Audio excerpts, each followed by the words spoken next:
Shalom, peuple de Dieu. C'est toujours avec votre serviteur, pasteur Jean-Pierre Kazongo. Nous voulons continuer notre séminaire sur la foi. Pour rappel, nous étions en train de nous édifier, de méditer autour du concept de la foi. Et je voudrais lire notre texte de base qui est dans Hébreux, le chapitre 11, le verset 1. Je lis encore. Or, la foi est une ferme assurance des choses que l'on espère, une démonstration de celles que l'on ne voit pas. Et moi, j'étais en train de vous dire que pendant 3 jours, je vais vous parler de ce verset. Le premier jour, j'ai dit la foi est une ferme assurance. Et là, nous avons essayé de naviguer dans les Écritures pour démontrer que des hommes ont même créé des sociétés d'assurance. Il y a plusieurs formes d'assurance. Aujourd'hui, pour voyager à travers le monde, il y a des pays, pour qu'on te donne les visas, on demande que tu aies l'assurance maladie. Mais regarde ce que la Bible nous dit, que la foi se définit comme une ferme assurance. Donc la foi, c'est une autre forme d'assurance, la forme la plus meilleure. Et nous avions essayé d'amener plusieurs éléments en disant que cette assurance dont il est question, Dieu nous donne 4 formes d'assurance. Il y en a plusieurs. Nous avons parlé que Dieu nous rassure de la vie. Dieu nous donne l'assurance dans le salut. Dieu nous assure de la victoire. Et nous avons montré que Dieu n'est pas n'importe quel Dieu. Quand il nous donne l'assurance, il les donne avec tout cœur. Et cette assurance produit l'assurance encore, la confiance. Bien-aimés dans le Seigneur, et dans notre première partie, nous avons dit, ne vis pas en titubant, sois sûr, sois rassuré, sois assuré. Tu es sous l'assurance de Dieu qui dépasse l'assurance de la SONAS, qui dépasse l'assurance des sociétés d'assurance. Et je te dis, c'est là où est assis ta foi.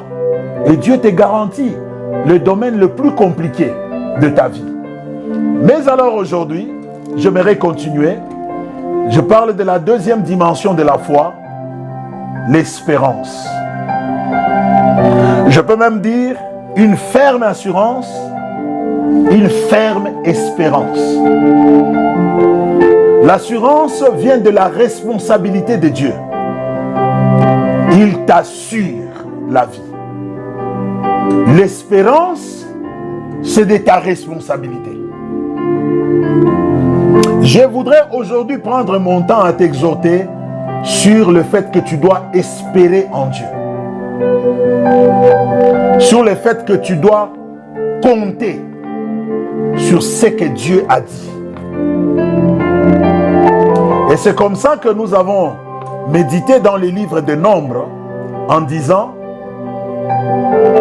Nombre 23, chapitre 23, verset 19, Dieu n'est pas un homme pour mentir, il n'est pas un fils d'un homme pour se repentir. Ce qu'il a dit, ne le fera-t-il pas? Donc aujourd'hui, je suis venu te dire, mon frère, espère. La fois passée, j'étais en train de te dire que tu es assuré. Tu ne vis pas en l'air. Tu as ton assurance vie quand tu marches. Ton assurance risque. Ton assurance maladie. Mais aujourd'hui, je voudrais te dire, espère alors. Espère.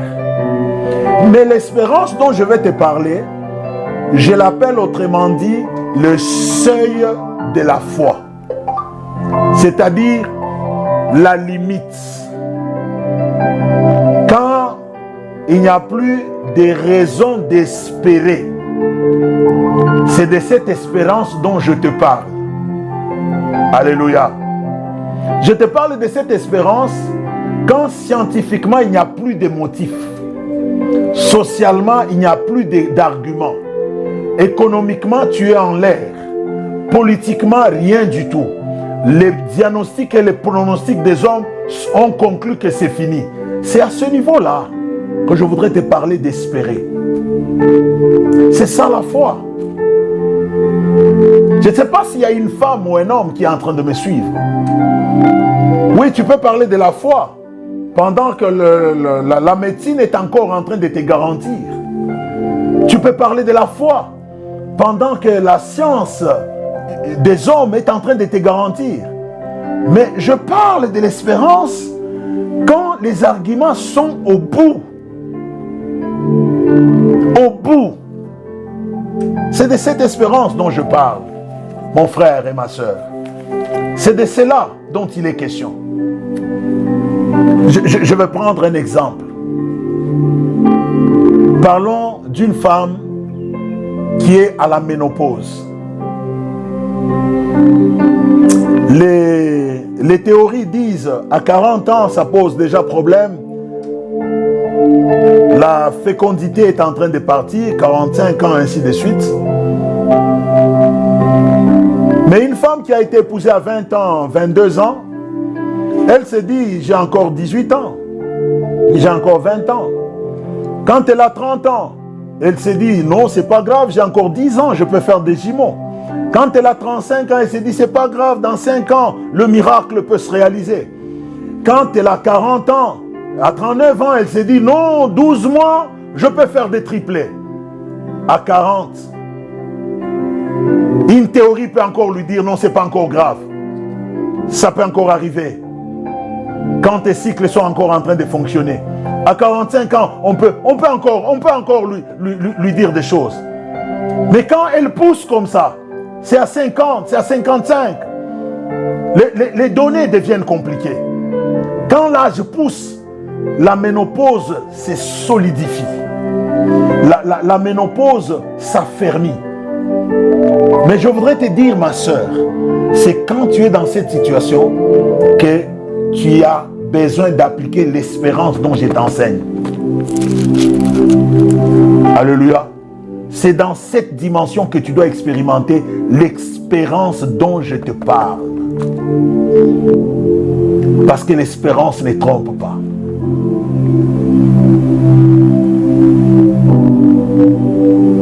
Tu es étudiant? Tu as étudié toute l'année?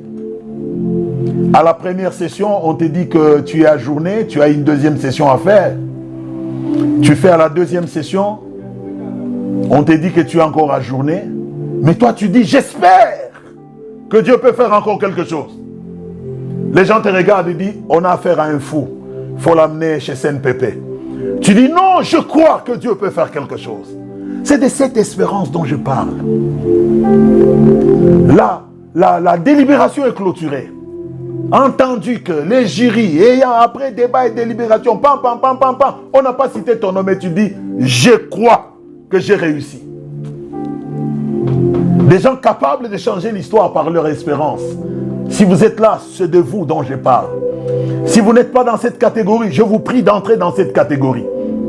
D'espérer au-delà des limites. Et vous allez voir, quelques jours après, les jurys viennent, on ajoute quelques noms au bic. Ton nom apparaît aussi. On dit, on réussit. Après recours, on cite ton nom. Pourquoi? À cause de la puissance de l'espérance. L'espérance ne trompe jamais, mon frère. Je ne sais pas qu'est-ce que je peux te dire. Je connais l'histoire d'une femme qui a marché avec le Seigneur. Elle et son mari ont eu des promesses fermes de la part de Dieu. Alors que ces promesses ne s'étaient pas encore réalisées. Un jour, son mari est tombé malade. L'homme est arrivé à mourir, cliniquement déclaré mort. Il est 3 heures du matin, la femme est avec son mari Les infirmières viennent prendre le cadavre pour l'amener à la morgue. La femme retient le cadavre. Elle dit, non, mon mari n'est pas mort. Oh, il n'est resté que quelques temps qu'on aille chercher les médicaments pour soigner. On a cru qu'elle a commencé la dépression. On a cru qu'elle commençait à délirer. La femme dit, mon mari n'est pas mort. Mon mari n'est pas mort. Il n'est pas mort. Il n'est pas mort. On dit, mais qu'est-ce qui se passe avec cette femme? Comment on va terminer ces problèmes?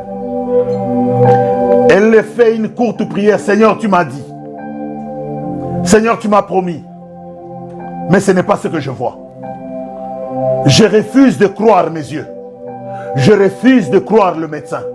Je refuse de croire les papiers que j'ai lus.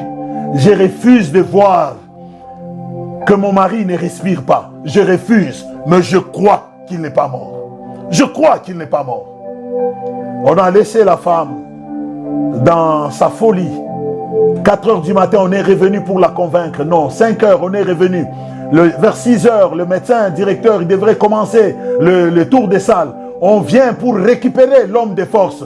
La femme dit alors, laissez-moi dire une prière. Laissez-moi dire une prière. Avant que vous ne puissiez le prendre, laissez-moi dire une prière. La femme a dit, Seigneur, souviens-toi